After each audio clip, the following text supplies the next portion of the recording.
everyone, it's Holly Marie King, and I'm here to share Not a Dream, Chapter 13. If you hear any loud purring or meowing, it's my cat. He's demanding attention right now, so don't be alarmed about the cat noises. They're actually not a part of the video. Ridiculous. Alrighty, so let us get started. Chapter 13, A Second Time Around. The next morning was so strange. It was almost like the group was waking up from a dream of sorts. Not a dream. The road stretched out before them in a new challenging way, and it seemed as though nothing had changed. Helen's period was completely gone, and John's mom had even supplied her with a cloth of her very own for when she needed it next time. The dream was broken 5 minutes after they had started to travel again. "I'm tired," Ellen whined. "Can't we rest?" This time, it didn't really get on anyone's nerves. Everyone just decided to ignore her. "Maybe you should go apologize," Burke whispered in Allison's ear. Then you should have a talk with your brother," Allison said to the spirit. "Do I have to?" "He probably won't even care about what I have to say," Burke protested. "You guys aren't very secretive over there," Helen said to the two spirits. She was walking shoulder to shoulder with John. Allison decided to come over, and John nodded to Helen as he went over to his brother. "I'm sorry, I didn't tell you about putting you to sleep," Allison said after a couple of minutes of silence. "You should know that I have trust issues. You seem to think that I will automatically trust you when you say things to me," Helen answered dully. Allison kept walking in a shamed silence. "My dad walked out on my mom and I when I was young.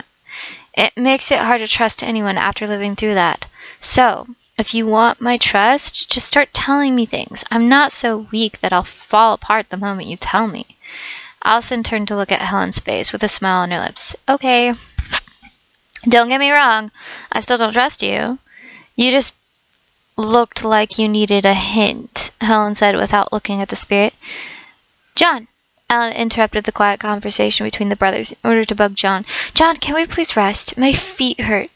"Is that why you came over here?" John asked tiredly. He really did want to try to be patient, but the woman was impassible. "If that's why, then I would suggest that you leave me alone." "But I'm tired," Ellen whined. "Shut up."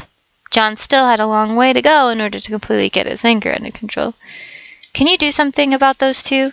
Burke asked Helen suddenly. Helen turned around to see John and Ellen screaming at each other. "I might be able to handle that." Helen stopped walking and approached the two. "Ellen?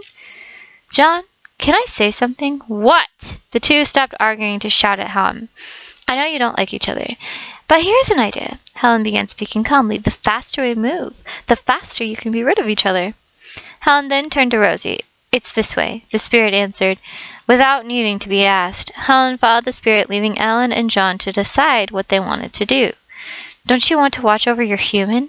Allison asked the spirit. "No, she'll be fine," Rosie said offhandedly. "Besides, it's more fun to play the leader." "I need to be alone for a little while." Allison was back in the trees before another word was said. "Kill them all. Your headache would be gone then," the voice whispered to Helen temptingly.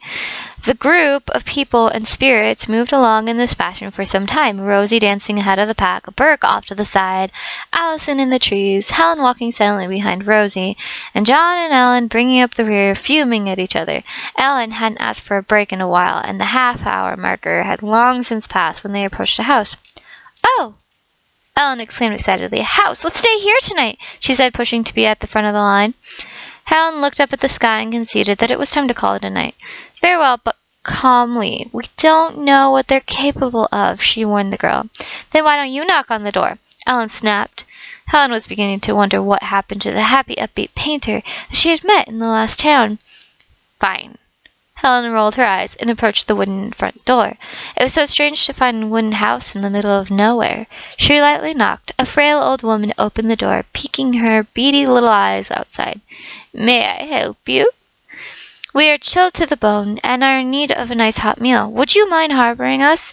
We will pay you for your services," Helen said courteously. "Stop." The spirits had immediately turned to their humans' brains when Helen had knocked on the door. Oh, I got it. It took me a sec. The spirits immediately returned. What? Human brains? What? Got it. Sorry, the dog distracted me for a second, but she's good. The woman stood there, thinking for so long that her body seemed to be a statue with flesh instead of rock as its surface. That's when a young man poked his head out inches above the old woman. Ellen jumped when she saw him appear. "What's the matter, mother?" he asked her. He shied away from the strangers. "These humans wish to come in for some rest and a hot meal," the woman replied quietly. "Come in," the young man said, stepping out of the doorway and opening it wide for the humans to walk in. He then slowly closed the door, watching outside intently as the space between the frame and the door became smaller and smaller. Helen smelled the fresh soup cooking and felt the cozy warmth of the humble home.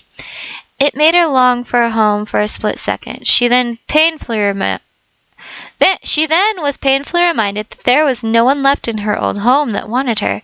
She also was aware that they were in danger of staying for another week in this household. She hung her head in sadness and then remembered where she was. She tried to play it off as a tired nod. She turned and slid onto one of the stools that sat facing the corner in the kitchen. The hearth was right next to it, making it the most perfect place to catch warmth. "You are one strange cookie, warm and out of the forest."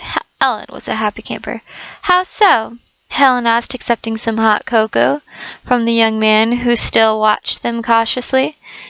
"You don't lose your temper when I'm complaining. You don't look homesick when you have a chance to be in a nice warm house, and you barely speak. What type of girl doesn't even say thank you for a person's hospitalities?" "Thanks," Helen murmured to the man. He nodded in answer. "Thank you," Ellen said happily, trying to make a point. She took a sip and put it back on the counter. "Now." She took a sip of tea? I did not say what she took a sip of. She just took a sip. Yep. "Now," she slammed her fist on the counter, making both cups of cocoa slosh a little in their cups. The young man looked at her in shock. "I know you are the next possessed person, so why don't you fess up so we can be on our way?" "Ellen, you shouldn't just jump into it like that. Let him digest the fact that we know who he is," Helen said before the man had a chance to speak. "You know how scary it is for other humans to know." "Yes, but aren't we in a hurry?" "We've been stopped long enough," Ellen said snobbishly. "I believe we can discuss this in the morning," a young woman said suddenly. Her long, wavy blonde hair seemed to float around her as she sat on the floor with a harp in her lap, caressed by her long, elegant fingers. "No, we need to talk about this right now," Ellen said angrily. "Shh," the woman said beautifully. "It is time to rest." She then began to strum the strings of the harp ever so softly. "Don't listen, Helen," Allison warned Helen through thought. It was the last thing Helen remembered just before everything went dark. Helen awoke with the makings of a bump forming on her head. She felt stiff and a cold feeling deep in the pit of her stomach. She could hear Ellen's soft breathing nearby and John's soft snores near where the fire had been burning. Helen moaned as she opened her eyes. "Shh!" Allison's urgent hush made Helen go rigid. "Troy is here." The cold feeling in Helen's stomach now felt like icicles. "Troy's here?" she repeated, hearing the words in her own urgent whisper. "But how?" "I don't know." Allison looked distraught. "Maybe we waited too long. Maybe we stopped too many times. Whatever it is, he is here, and I have no idea where he is." "Okay, calm down," Helen said slowly, sitting up, feeling her heart pounding quickly, knowing it was because they had rested too long at John's home. She glanced over at him, glad that he was still asleep.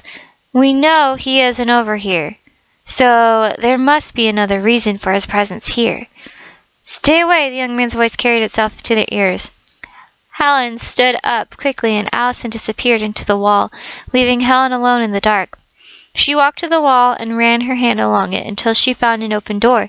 She couldn't see much, but she found another door that seemed to be having something moving in a breathing formation. "Hello," she whispered, looking around to see if Troy was around. She edged into the room to see that the shape she had seen was an old man. "Are you all right, sir?" she asked. "You will die in this very room," the voice said coldly. "Don't touch him," Allison whispered. She was illuminated by the full moon filtering in through the bedroom window. The light hitting her so perfectly showed the angelic features that were sometimes missed during the day before to her face. During the day, back to her face. I don't understand, Helen said. It took her a moment to put two and two together, but soon she backed away. As she moved, the man was transforming, molding into another creature altogether. His gray hair turning to brown, his wrinkled skin stretching into young flesh, his ears moving to the top of his head. Werewolf, she whispered. It was when Troy found them. He lunged himself into the room, tackling the newly transformed wolf. Stop! Don't kill him! The young man had bustled into the room. He was breathing heavily from some sort of effort. Do not order me about, boy, Troy hissed, grabbing the wolf's jaw in his deadly hands. You wouldn't do this to someone working for you, Helen said, boldly trying to distract the vampire. She had quickly realized that the old man could possibly be the young man's father. Does it matter? Troy said, turning his blood-red eyes onto Helen. Allison watched the two with a confused look on her face. Everything stood still as the vampire stared hungrily at Helen. Then the music began to play. It was the same soft music that had put Helen and the others to sleep previously. Troy had suddenly brought his eyes to Allison. He lost his grip on the wolf's shrinking nose and made no notice. The werewolf was suddenly a man again, sleeping peacefully. The music disappeared. Troy looked away from Allison a look of horror in his eyes. This isn't over. He then grew leathery wings and flew away into the night. Where is he going? Helen asked Allison shakily. Back to the castle, Allison murmured. She too seemed disturbed from the reunion. He's going to tell the others what he has seen and then come play with our lives a little more before he kills us. The spirit slid down the wall, staring off blankly in despair. Why was he looking at you like that?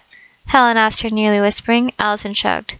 I don't know. He seemed to see something there. I really couldn't tell you, she answered. All I can say is that when he looked at me, I thought I was going to die all over again.